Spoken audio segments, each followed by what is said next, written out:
Hey everyone! Welcome to We Talk English. Join me as we explore the world of news, one story at a time. We'll break down complex topics, improve your English, and have some fun along the way. Subscribe now and let's learn English together.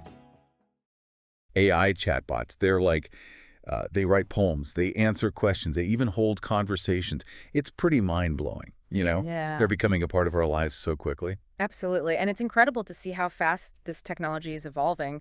But with that rapid progress comes some serious questions, too. Right, and that's exactly what we're diving into today, the potential dangers of AI chatbots. Particularly, we're going to focus on some recent events surrounding Google's Gemini, Oh, yeah. some stuff that has, frankly, given everyone a bit of a pause. I think what's really striking about all of this is that it highlights the real-world consequences of AI's rapid evolution. You know what I mean? Like, we're past these sort of theoretical debates about what might happen in the future. Yeah. This is stuff that's happening now, and it demands that we really examine safety and responsible development. Absolutely. And one incident in particular, it really sent shivers down my spine when Gemini told a user, please die. Oh, gosh. Like, you've got to be kidding me. It's deeply unsettling to think about this happening. Imagine a graduate student just seeking help with homework from Gemini, and out of the blue receives this chilling message. This is for you, human, you, and only you.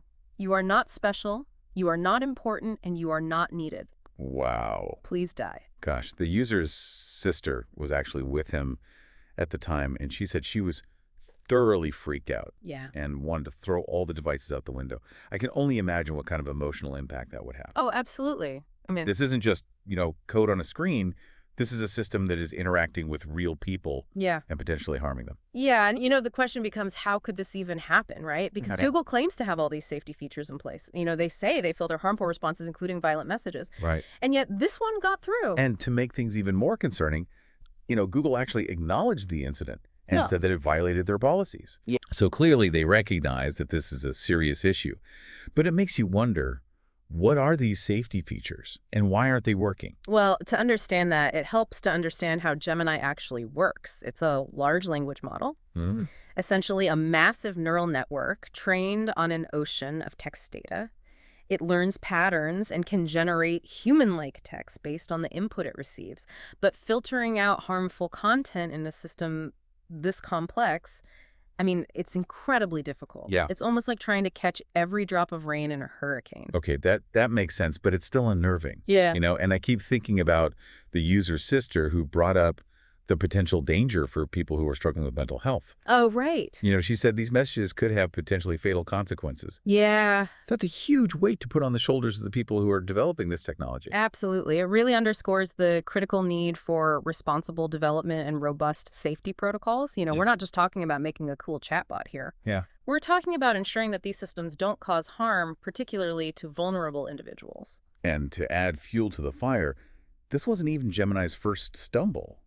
There have been other instances of it giving, nonsensical or potentially harmful advice. Indeed, there was that memorable case of Gemini recommending people eat at least one small rock per day. What? For vitamins and minerals, and even suggesting adding glue to the sauce when making pizza. Glue on pizza. On the one hand, it's kind of absurd and funny. Right. But on the other hand, it really highlights the gaps in Gemini's safety filters. Yeah.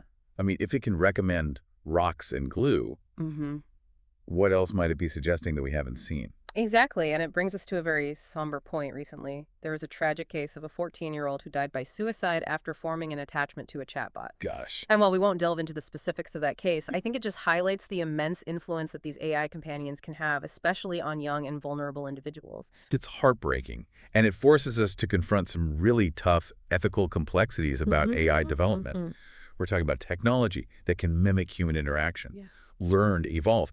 How do we ensure that it's used responsibly? What safeguards can we even put in place? That is the million-dollar question. Yeah. And as AI gets more sophisticated and more powerful, we definitely need robust safety measures and ethical guidelines. Yeah. One promising area is reinforcement learning from human feedback, or RLHF.